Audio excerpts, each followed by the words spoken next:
Meu nome é Ciro Coimbra Fonseca e eu vou falar sobre a biografia de Machado de Assis. Joaquim Maria Machado de Assis foi jornalista, contista, cronista, romancista, poeta e teatrólogo. Além disso, Machado de Assis fundou a cadeira número 23 da Academia Brasileira de Letras, cujo patrono que escolheu foi José Alencar. Ele ocupou a presidência da cadeira por mais de 10 anos. Em geral, suas obras abrangem praticamente todos os gêneros literários. Machado de Assis entrou na grande fase das obras-primas, que são aquelas que fogem de qualquer denominação de escola literária. Ele nasceu no Rio de Janeiro, em 21 de junho de 1839. Filho de Francisco José de Assis e da Maria Leopoldina Machado de Assis, que morreu bem cedo. Ele foi criado no Morro do Livramento e estudou como pôde. Escreveu regularmente para a revista O Espelho, onde estreou como crítico teatral a Semana Ilustrada e o Jornal das Famílias, no qual publicou de preferência contos. Em 1854 publicou seu primeiro trabalho literário, no Periódico dos Pobres. Em 1856 entrou para a imprensa nacional para ser aprendiz de tipógrafo e lá conheceu Manuel Antônio de Almeida, que se tornou seu protetor. Em 1858 já era revisor e colaborador no Correio Mercantil. Em 1860, a convite de Quintino Bocaiúva, passou a pertencer à redação do Diário do Rio de Janeiro. Em 1861, publicou seu primeiro livro, que foi a tradução de Queda que as Mulheres Têm para os Tolos, impresso na tipografia de Paula Brito. Em 1862, era censor teatral, cargo não remunerado, mas que lhe dava ingresso livre nos teatros. Começou também a colaborar em O Futuro, órgão dirigido por Faustino Xavier de Novaes. Por volta de 1864 e 1882, saiu seu primeiro livro de poesia, Crisálidas.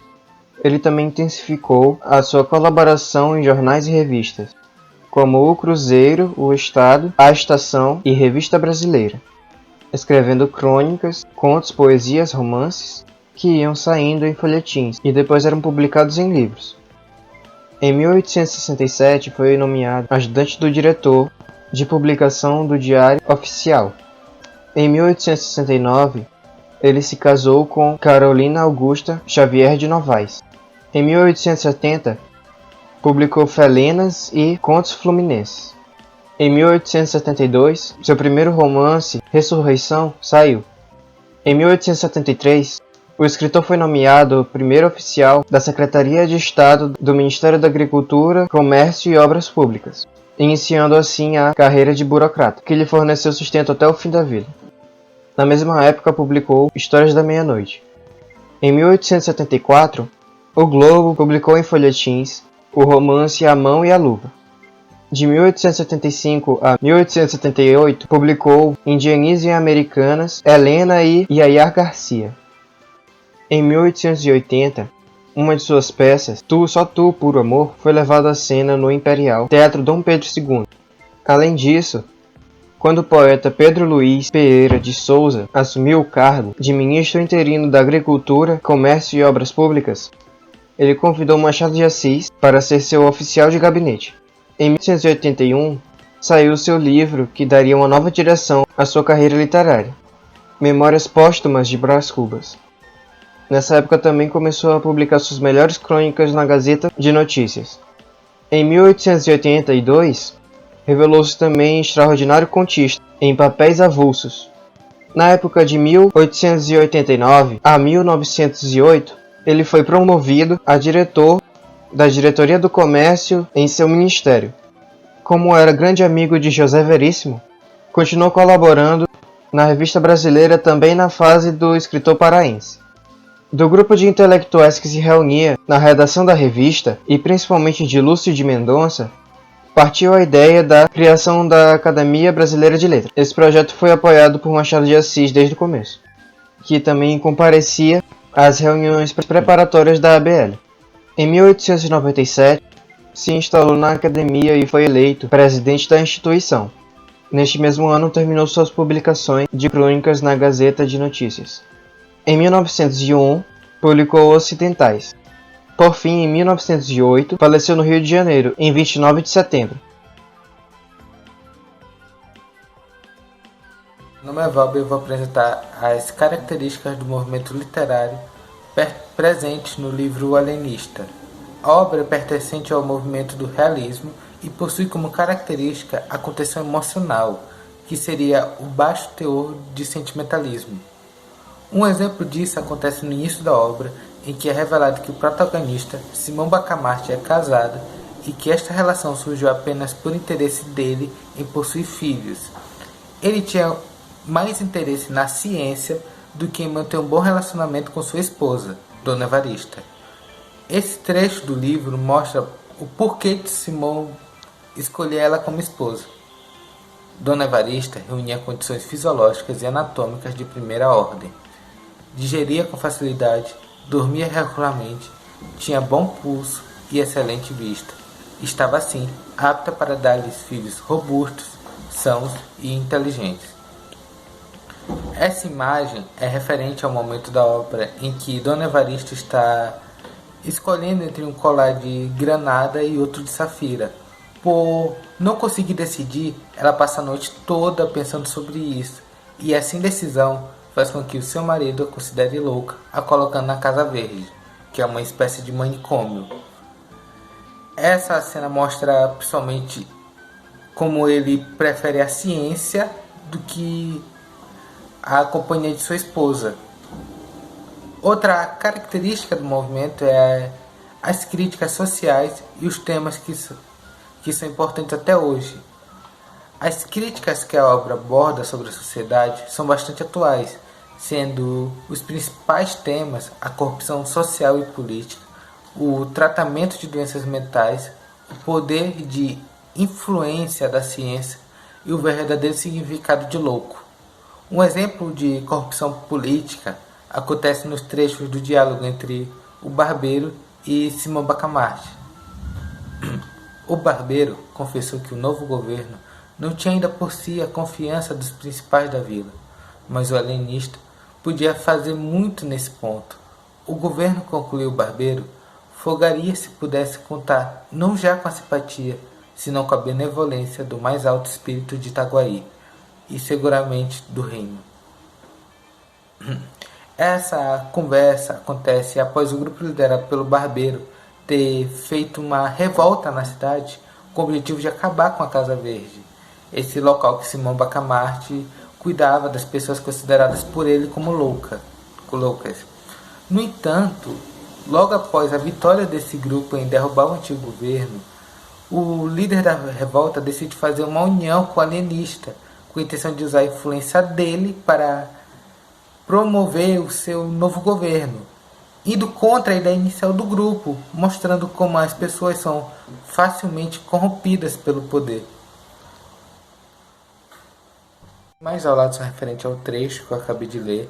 A primeira é sobre a conversa do barbeiro e o alienista, e a segunda mostra o grupo que o barbeiro criou para acabar com o alienista, que ele fez essa revolta. Eu também irei comentar sobre os principais costumes da época presentes na obra. A falta de tratamento para a loucura era comum para a época. A mente humana ainda era um grande mistério. Os estudos e os tratamentos nessa área eram raros, principalmente em pequenas cidades. No período em que se passa a obra, o desenvolvimento dos estudos que analisam a mente humana ainda eram recentes. Por isso, regiões com menos desenvolvimento não tinham condições de tratar as pessoas consideradas loucas. A pequena cidade de Itaguaí, local em que se passa a obra, possui uma grande quantidade de loucos, sem supervisão médica, e essa é a oportunidade que Simão Bacamarte aproveita para iniciar seus estudos sobre a mente humana, oferecendo um lugar em que esses pacientes possam ser tratados.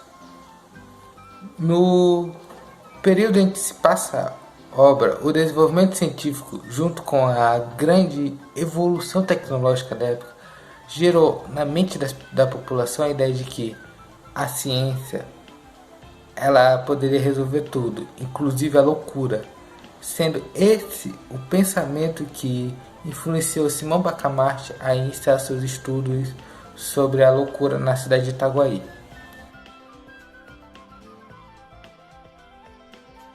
Bom dia, meu nome é Juan. Vou falar sobre a história do livro Alienista de Machado de Assis.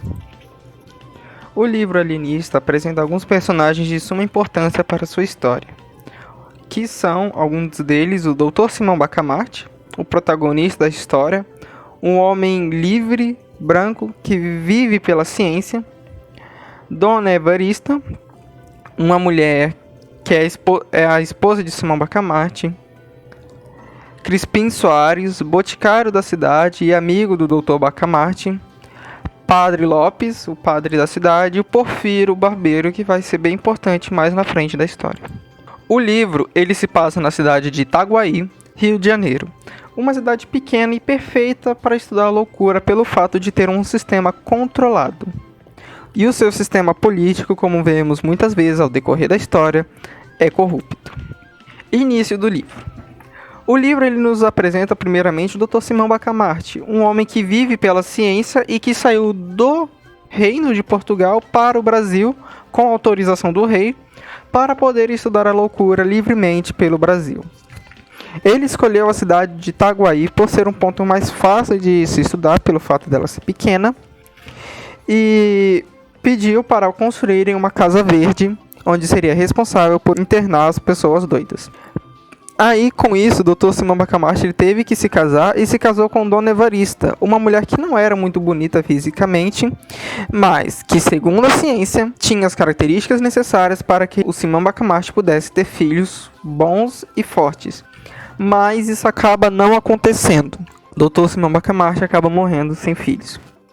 Depois que o Dr. Simão Bacamarte se casa, ele pede para construir a Casa Verde, que é essa casa que a gente está vendo no fundo do slide, que é caracterizada por ela ser branca, grande e com janelas verdes, onde lá dentro habitaria pessoas com distúrbios mentais. Desenvolvimento do livro.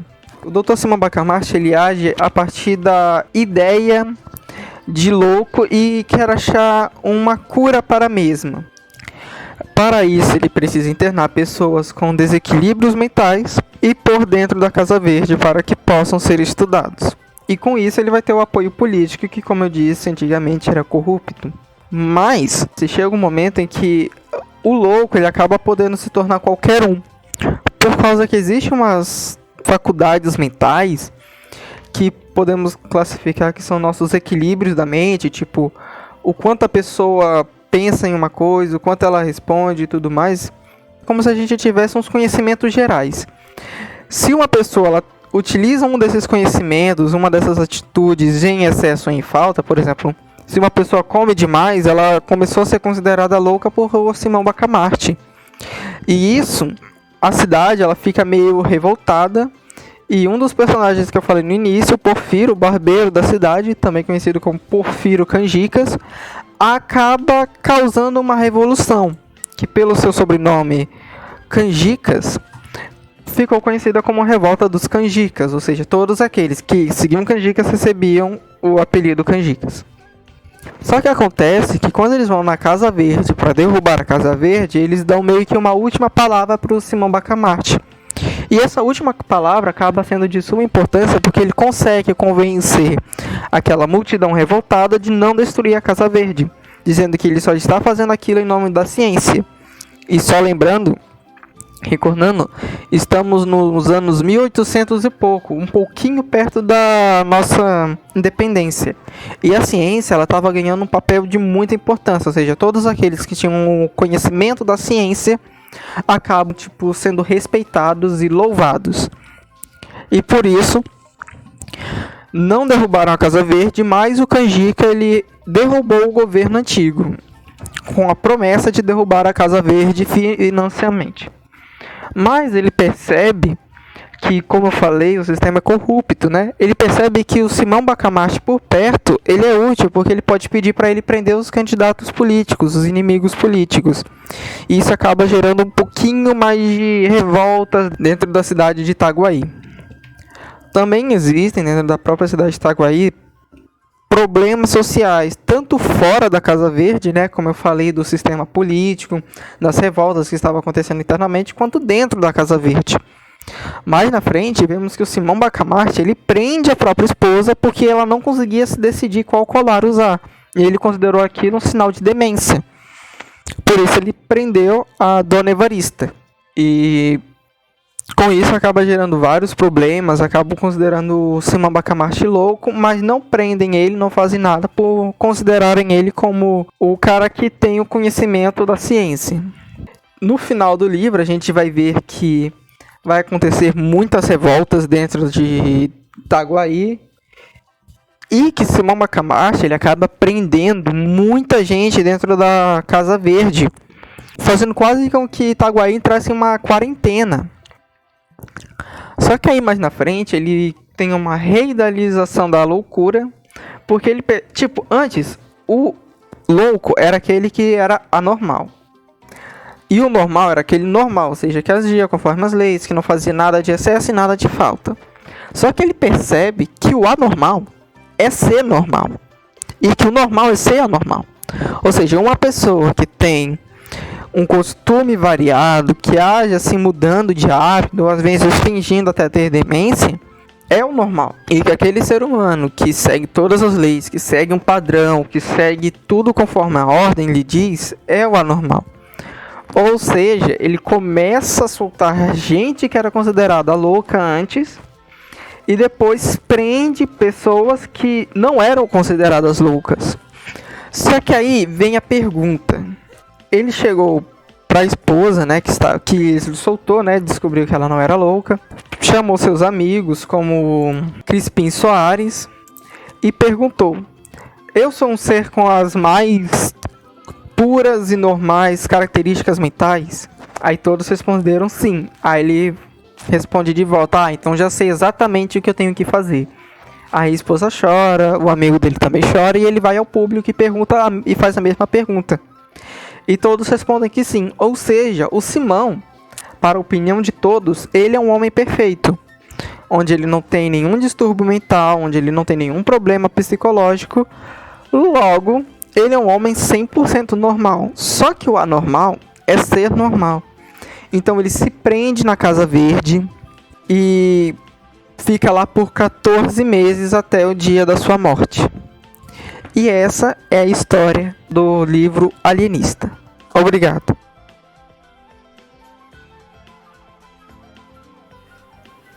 Bom dia, meu nome é Carlos Eduardo e eu vou falar sobre elementos do livro Alienista.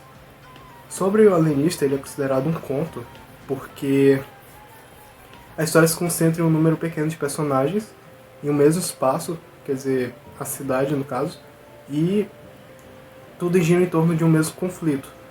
E a extensão do livro é pequena. Quanto ao narrador, ele é onisciente, porque além dos eventos ele também sabe o que se passa na mente das personagens.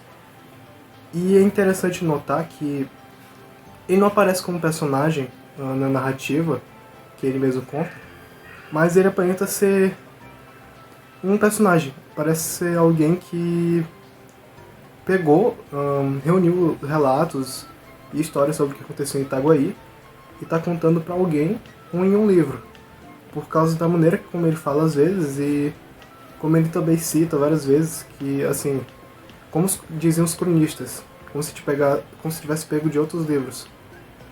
E quanto ao discurso, ele é em sua maior parte direto, mas também apresenta trechos com o discurso indireto. A história ocorre no período colonial, em Itaguaí, uma cidade do Rio de Janeiro, e o espaço alterna entre aberto e fechado. Exemplo de espaço aberto você tem durante a revolta na cidade, e de espaço fechado você tem, por exemplo, a Casa Verde e a Câmara. E o tempo ele é cronológico. A história se foca em Simão Bacamarte e no rumo que as pesquisas dele tomam durante a narrativa. Bem, você tem Simão Bacamarte com grande poder e influência dentro da cidade, por causa dele ser o maior cientista de lá, e as suas pesquisas começam a tomar um rumo desenfreado, e ele considera qualquer pessoa como louco e coloca na Casa Verde. Isso promove uma revolta que não causa nada na Casa Verde, ela permanece intacta e ele começa a hospedar mais loucos. Ele libera os loucos e põe novos. E depois ele percebe que na verdade não havia nenhum louco. E que o único louco que deveria ter na cidade era ele. Como característica do realismo, não existe mais exaltação dos sentimentos, e sim uma visão factual e mais realista das coisas. As personagens não são idealizadas, e nem são super altruístas, e sim têm interesses próprios. Isso é exposto durante o livro. Por exemplo, Porfírio Barbeiro, ele é o líder da revolta para pôr abaixo a Casa Verde, só que o objetivo dele, na verdade, é assumir a Câmara e ainda usar a Casa Verde a seu favor. Crispim Soares, o amigo de Simão Bacamarte, ele sempre concorda com as ideias do médico na frente dele, mesmo que discorde na realidade.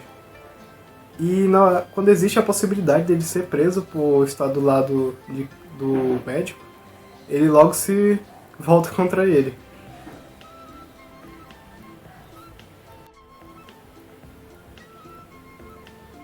Também pode ser feita uma análise em cima do livro, em que é o seguinte: na primeira teoria de Simão Bacamarte, se enquadram como loucos não só os que nós normalmente acharíamos que são loucos, mas também pessoas que possuem alguma característica que foge do normal, mesmo que não seja um nível doentio ou que não seja um sinal de demência, como alguém que passa muito tempo para escolher uma roupa ou que passa muito tempo admirando sua casa. Enquanto que na segunda teoria, as pessoas que possuem o perfeito equilíbrio das faculdades mentais acaba considerando louco que as pessoas que possuem um senso de moral muito alta, aquelas pessoas que fazem o que é certo e não mentem em seu benefício próprio, como um vereador da Câmara que não aceitou a proposta de deixar as pessoas da Câmara imunes de serem considerados loucos e hospedados na Casa Verde.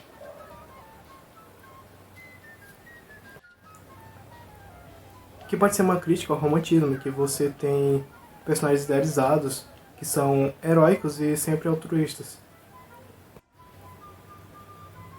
No fim, após Simão Bacamarte supostamente curar os últimos loucos, ele percebe que, segundo a sua teoria, eles não eram realmente loucos, porque eles já deviam ser desequilibrados antes. O que ele fez foi achar que desequilíbrio era esse. Após refletir, ele chega à conclusão de que ele é perfeito. Ele tem perfeito equilíbrio em todas as faculdades mentais. E por isso, segundo a sua teoria, ele deve ser o único louco de verdade em Itaguaí. Talvez o significado disso seja que louco é aquele que considera todas as pessoas diferentes dele erradas, que é traduzido como louco na obra. E é isso.